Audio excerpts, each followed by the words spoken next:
خیبر پختونخوا کے ایک انتہائی معتبر سیاستدان امیر جیجوائی مولانا فضل الرحمان صاحب کا ایک انٹرویو آج سامنے آیا ہے، جس میں وہ یہ فرماتے نظر آئے کہ آج اسٹیبلشمنٹ کا وفادار ہے جبکہ ملک کا وفادار غدار ہے۔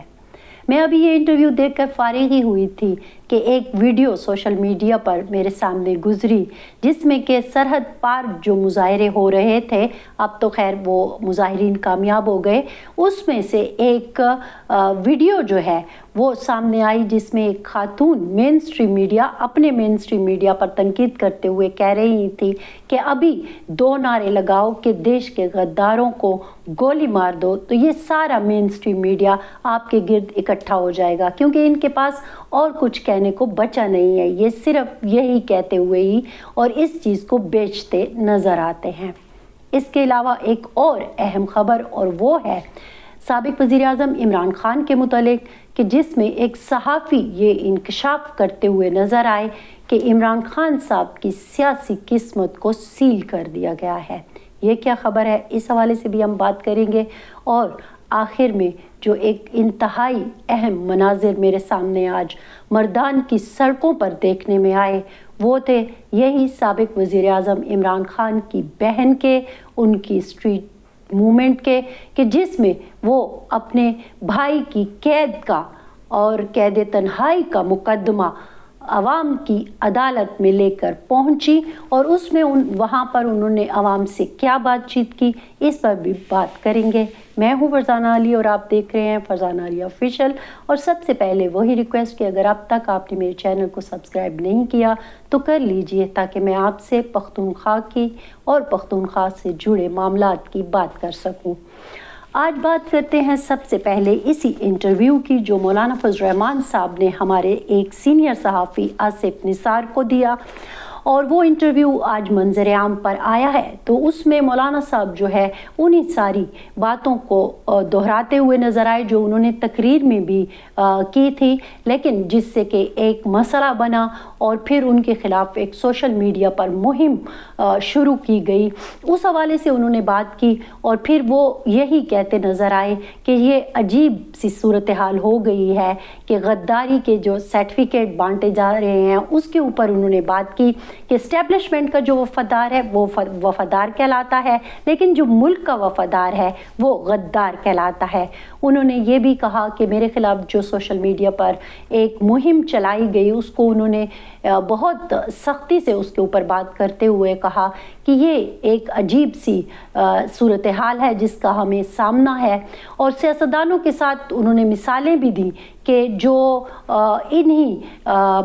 نرسریوں میں پروردہ سیاستدان ہوتے ہیں ان کو آپ لے کے بھی آتے ہیں اور پھر ان کو ہٹا بھی دیتے ہیں، اور پھر جب ہم جیسے لوگ، یعنی کہ مولانا فضل الرحمان صاحب نے اپنی بات کی کہ ہم جیسے لوگ جو کہ زمینی حقائق کی بات کرتے ہیں، خصوصاً انہوں نے پھر سے وہی لشکر کے بنانے کی بات کو دہرایا، تو انہوں نے کہا کہ یہ جو میں نے بات کی تھی اس کا زمینی حقائق سے اس لیے تعلق ہے، اور میں جانتا ہوں کہ وہاں پہ کیا صورتحال بن سکتی ہے کہ اگر آپ پھر سے وہی لشکر اور کمیٹیاں اور یہ چیز بنانے کی بات کریں گے تو لوگوں کی آپس میں دشمنیاں ہوں گی، اور اس سے معاملات جو ہے اور مزید خراب ہوں گے۔ اور واقعی وہ یہ بات سچ کہہ رہے تھے، کیونکہ اس کے کچھ نمونے ہمیں ابھی بھی نظر آ رہے ہیں کہ بنو اور لکی میں جو امن کمیٹیاں بنائی گئیں اس میں اور پولیس میں آپس میں جو ایک چپکلش سامنے آ رہی ہے وہ اب کوئی ڈھکی چھپی حقیقت نہیں ہے، اور یہی بات اور یہی شکوہ اور یہی خدشہ مولانا فضل الرحمان صاحب جو ہے اپنے انٹرویو میں بھی کرتے نظر آئے ہیں کہ چیزوں کو سمجھنے کی کوشش کریں۔ ہم وہ لوگ ہیں جو اس مٹی کے ہیں، ہم یہاں پر رہتے ہیں، ہم زمینی حقائق کو سمجھتے ہیں، ان سارے ایشوز پر مکالمے کی ضرورت ہے، بجائے اس کے کہ آپ لوگوں کے اوپر غداری کے فتوے لگاتے جائیں۔ تو یہ ایک اہم چیز ہے جو کہ مولانا صاحب بار بار کہتے ہوئے نظر آ رہے ہیں، اور واقعی ان کا یہ پوائنٹ آف ویو بالکل صحیح ہے کہ اس وقت خیبر پختونخوا میں جو سچویشن چل رہی ہے اسے اگر آپ نے 2008-9 کی طرف لے جانے سے بچانا ہے تو پھر آپ کو ان چیزوں کے بارے میں دیکھنا ہوگا، اور لشکر کے حوالے سے یا اس کے بنانے کے حوالے سے خاص طور پر انہوں نے جو باتیں کی ہیں میں نے آپ کو بتا دیا کہ جو کمیٹیاں بنائی گئی ہیں اس کا اور پولیس کا آپس میں